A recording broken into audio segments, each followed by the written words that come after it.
بسم اللہ الرحمن الرحیم۔ السلام علیکم اسٹوڈنٹس، میں آپ کو اکنامکس کی کلاس میں خوش آمدید کہتی ہوں۔ جو آج کا ہمارا ٹاپک ہے وہ ہے پاکستان میں صنعتی شعبے کے مسائل۔ پچھلے لیکچرز میں ہم نے ڈسکس کیا تھا کہ پاکستان کے زرعی شعبے میں کون کون سے مسائل ہیں، اور پھر ان مسائل کا حل بھی ہم نے ڈیٹیل سے ڈسکس کیا۔ آج کے لیکچر میں ہم ڈسکس کریں گے کہ پاکستان کے صنعتی شعبے کو کون کون سے مسائل درپیش ہیں۔ آج کل کے دور میں جو صنعت کی ترقی ہے وہ معاشی ترقی کا لازمی حصہ ہے، ٹھیک ہے۔ اگر کسی ملک میں صنعتی ترقی ہوگی تو ہی معیشت کے دیگر شعبوں کو ترقی ملے گی، اور یوں معیشت کے تمام شعبے کیا ہوتے ہیں، ترقی یافتہ دکھتے ہیں۔ جب سارے شعبے ترقی کر رہے ہوں گے تو معاشی ترقی کی رفتار کیا ہو جائے گی، تیز ہوگی۔ معاشی ترقی کی رفتار تیز ہوگی تو قومی پیداوار بڑھے گی۔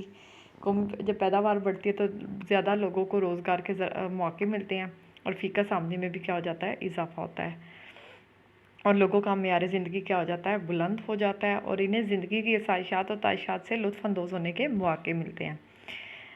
اگر ہم آج دنیا کے جتنے بھی ترقی یافتہ ممالک ہیں ان کی طرف نظر دوڑائیں تو ہمیں یہ پتہ چلے گا کہ دنیا میں جتنے وہ والے سارے ممالک جو ہمیں ترقی یافتہ ممالک دکھتے ہیں وہ زیادہ کیا ہے، صنعتی ممالک ہیں۔ لیکن ایک وہ بھی وقت ہوا کرتا تھا جب یہ ممالک بھی ہماری طرح زرعی اور پسماندہ ہوا کرتے تھے، لیکن ان لوگوں نے کیا کیا کہ زراعت کے ساتھ ساتھ صنعتی ترقی کی طرف بھی زور دیا، اور صنعتی لحاظ سے جب یہ مضبوط ہو گئے تو انہی ممالک کو ہم کیا کہنے لگ گئے، ترقی یافتہ ممالک۔ ان ممالک میں آ جاتے ہیں امریکہ، آ جاتا ہے برطانیہ، جاپان، فرانس، مغربی یورپ، جرمنی، روس وغیرہ، ٹھیک ہے۔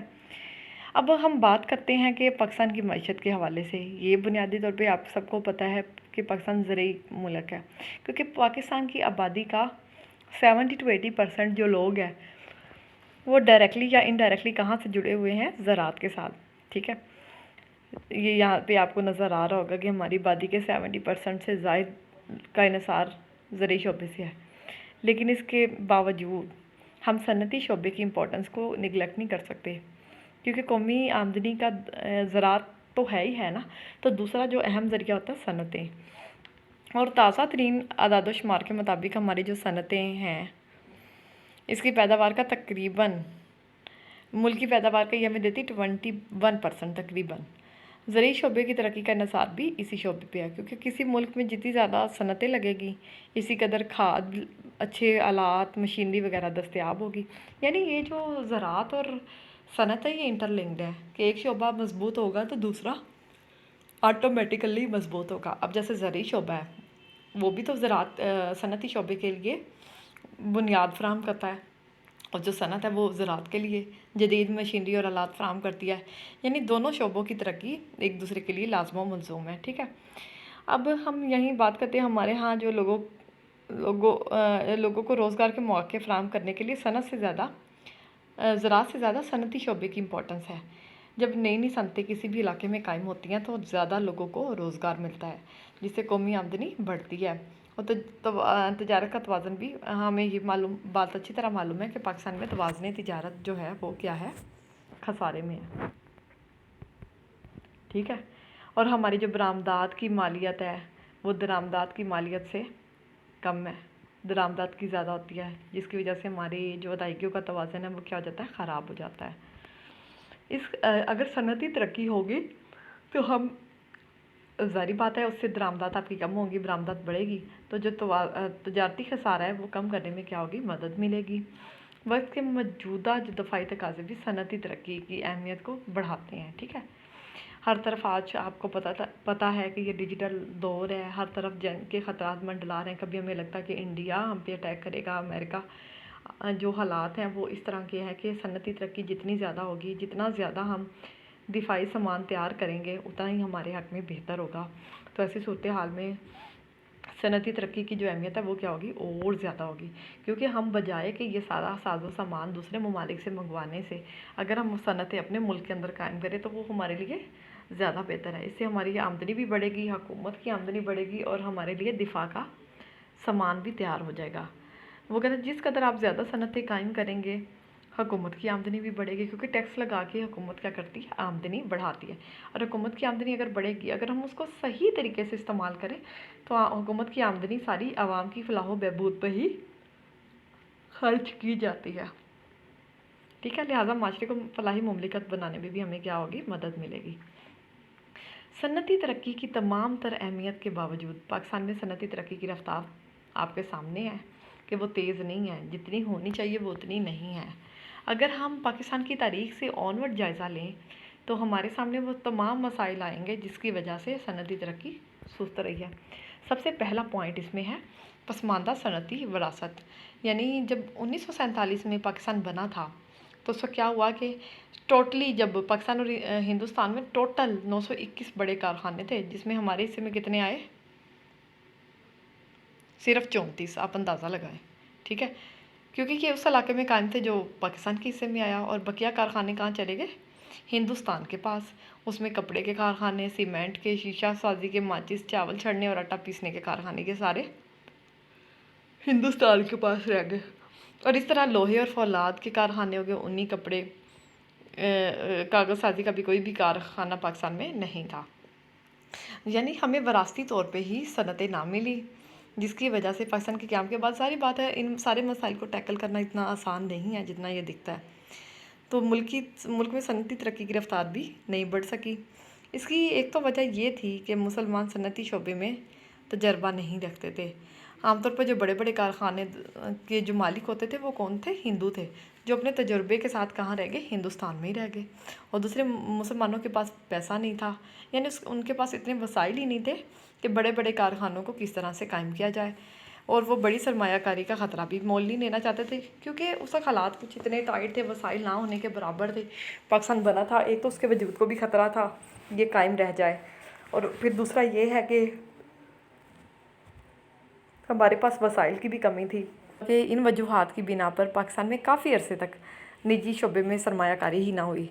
ठीक है, हुकूमत को मुल्क में सनतें कायम करने के लिए क्या किया, 1952 में पाकिस्तान सनती तरक्याती का ऑपरेशन कायम की। ठीक है, तो इसका मकसद था कि पाकिस्तान में पटसन का कारखाना लगाया जाए, सूती कपड़ों का, ऊनी कपड़े, चीनी, सीमेंट, भारी सनतें, कीमियाई खाद, इंजीनियरिंग के कारखाने, ताकि मुल्क में सनती तरक्की को तेज़ किया जा सके। ये तो हमारा पहला इशू था कि हमें जो सनती शोबा पसमानदा मिला वरासत में ही।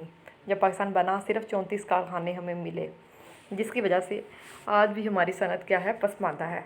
दूसरा क्या है, सरमाए की किल्लत। के पाकिस्तान में सनती तरक्की को कम होने की बहुत बड़ी वजह यह है कि सरमायादार नहीं थे, या ऐसे सरमायादारानों की शदीद कमी थी जो बड़े बड़े कारखाने लगा सके।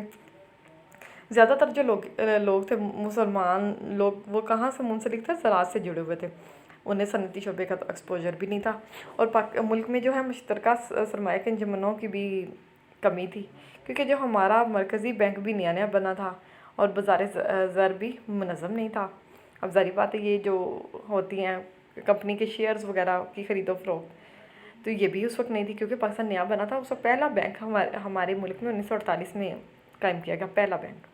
आप खुद अंदाज़ा लगा लें, फिर उस सारे सेटअप को प्रॉपरली वर्क करने में टाइम लगता है। ठीक है, जब इब्तदाई मराइल में ये सारी चीज़ें थी तो हमारे सनतकारों और सरमायादारों को बहुत सारी मुश्किलात सहना पड़ी, और जो सनतें हैं वो हम अब अपनी मुल्की ज़रूरियात के मुताबिक नहीं बना सके। अगरचे जो हुकूमत पाकिस्तान है उसने इस मकसद के लिए सनती तरक्याती बैंक और सनती कर्ज़े और सरमायाकारी की कॉरपोरेशन भी बनाई, और 1957 में। इनका मकसद ये था कि ये सनती शोबे की तरक्की के लिए सरमाया फ़राहम करें। फिर है ज़रूरी मादनियात और मशीनरी की किल्लत। पाकिस्तान बनने के बाद भी हमें ज़ाहिर बात है बहुत सारी अशिया दरामद करनी पड़ती थी, क्योंकि अशिया सरमाया का कोई भी कारखाना हमारे पास नहीं था।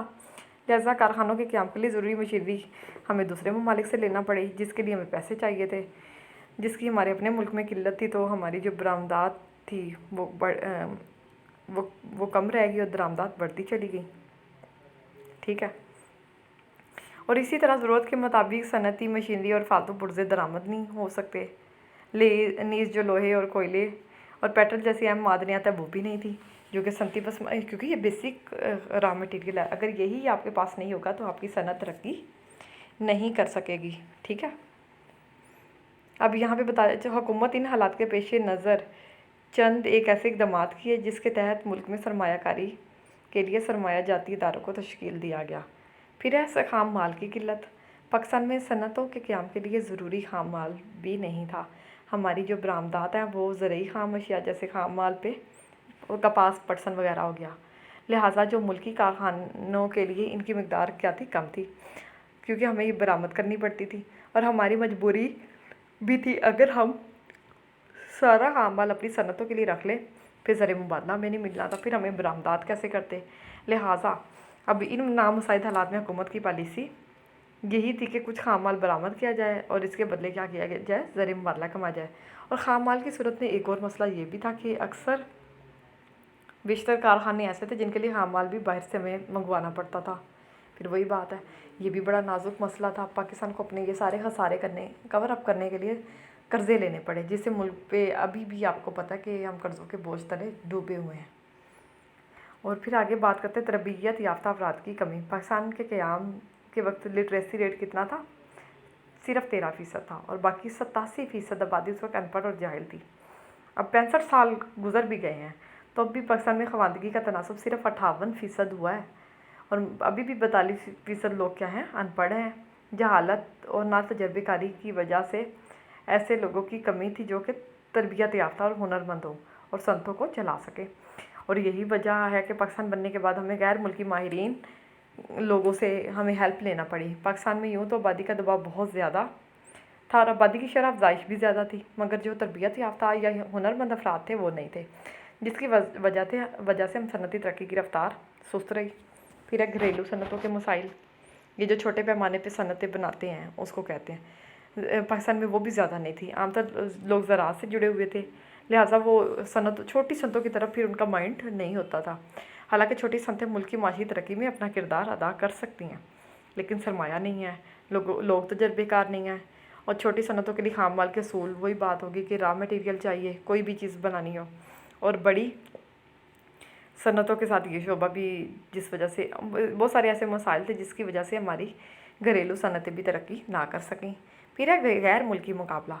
पाकिस्तान में सनती तरक्की की राह में सबसे बड़ी रुकावट है गैर मुल्की मुकाबला, कि आपकी अशिया को दूसरे ममालिक की अशिया से कंपैरिजन किया जाता है। हमारी जो सनतें हैं वो नज़ायदा थी, इन्हें ज़ाहिर बात है शुरू ही से मेयारी अशिया के साथ मुकाबला करना पड़ा। अब ज़ाहिर बात है ये सनतकारों के लिए बहुत मुश्किल था, क्योंकि लोग गैर मेयारी अशिया और घटिया अशिया ख़रीदने से गुरेज ही करते हैं। लिहाजा ऐसी सूरत में हुकूमत ने तामीन की पॉलिसी अख्तियार की, यानी हम बाहर से दरामदात को कम करें और अपनी मुल्की सनतों को फ़रोग दें, क्योंकि हम अपनी अगर चीज़ें बाहर नहीं भिजवा सकते, कम अज़ कम बाहर की चीज़ें अपने मुल्क में ना लाए। ये प्रोटेक्शन अपनी सनतों को देने के लिए उस चीज़ की दरामद पे पाबंदी लगा दी जाती थी। ठीक है। फिर है फजूल रसूमात और तकदीर परस्ती। हमारी जो आवाम की अक्सरियत है अनपढ़ है और जाहिल है, जिसकी वजह से ये फजूल रस्मों में उलझी हुई है।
फिर ये है कि हमारा कमज़ोर बुनियादी और सनती ढांचा है कि पाकिस्तान में सनती पसमानदगी की वजह यही है कि तरक्की के लिए जो बिजली, गैस, तेल, ईंधन जैसे बुनियादी अवामिल की ज़रूरत है وہ پاکستان میں نہیں ہے۔ پھر ہے کم مستعد ذرائع نقل و حمل، کہ ہمارے جو ٹرانسپورٹیشن کے ذرائع ہیں وہ بھی زیادہ مستعد نہیں ہیں، لہٰذا خام مال اور افرادی قوت کارخانوں تک پہنچانے کے لیے دقت پیش آتی ہے اور لاگت بھی زیادہ آتی ہے۔ اور پھر ہے صنعتی مشاورتی اداروں کی کمی، پاکستان میں جو صنعت کو فروغ دینے والے ادارے ہیں وہ بھی نہ ہونے کے برابر ہیں، اسی وجہ سے ہم انٹرنیشنل لیول پہ کمپیٹ نہیں کر پاتے۔ پھر ہے عالمی تجارتی تنظیم کی طرف سے بھی ہمیں خطرہ ہے کہ وہ بھی پالیسیز دیتی ہے، وہ ایسی پالیسیز بناتی ہے جس سے پاکستان جیسے ممالک کے لیے مسئلہ رہتا ہے، کیونکہ بین الاقوامی بہتر معیار اور سستی اشیاء کا مقابلہ ہماری اشیاء نہیں کر پاتی۔ پھر ہے مصنوعات کا پست معیار، کہ آپ جو بھی چیزیں بناتے ہیں ان کی کوالٹی کیا ہے، گھٹیا ہے، لہٰذا ان کی طلب کیا ہے، کم ہوتی ہے اور صارفین ان کو خرید نہیں سکتے۔ پھر منڈیاں ہماری کیا ہے، محدود ہیں۔ پھر ہے صنعتی تحقیق عدم توجہ کا شکار ہے، کہ آپ صنعت کی ترقی کے لیے جو بھی ہمیں لیول لینا چاہیے ہم اس پہ کام نہیں کرتے۔ پھر ہے اسمگلنگ اور غیر قانونی درآمدات، پاکستان میں آپ کو پتہ اسمگلنگ بھی بہت زیادہ ہے، جس کے بھی اثرات کیا ہوتے ہیں، نیگیٹو۔ آگے ہے اثر نمائش، ہماری عوام کی اکثریت کیا ہے، نمائش کا شکار ہے۔ ہم وہ برانڈ فوبیا میں مبتلا ہے، غیر ملکی مصنوعات کے پیچھے بھاگتے ہیں اور اپنی مصنوعات کو گھٹیا سمجھتے ہیں اور ان کو امپورٹنس نہیں دیتے۔ پھر ہے سیاسی عدم استحکام، کہ جو سیاسی عدم استحکام ہے یہ تو بہت بڑا مسئلہ ہے، جس کی وجہ سے ہماری جو معیشت ہے وہ مسائل سے دو چار رہتی ہے۔ جب سے پاکستان بنا ہے تب سے لے کر اب تک کیا ہے، یہی مسائل ہمیں پیش کرنے پڑ رہے ہیں کہ حکومتیں بار بار آ رہی ہیں جا رہی ہیں۔ تو یہ تھا ہمارا آج کا ٹاپک، اسی کے ساتھ ہی میں آپ سے اجازت چاہوں گی۔ اگلے لیکچر میں ہم ڈسکس کریں گے کہ اس مسائل کو کیسے حل کیا جا سکتا ہے۔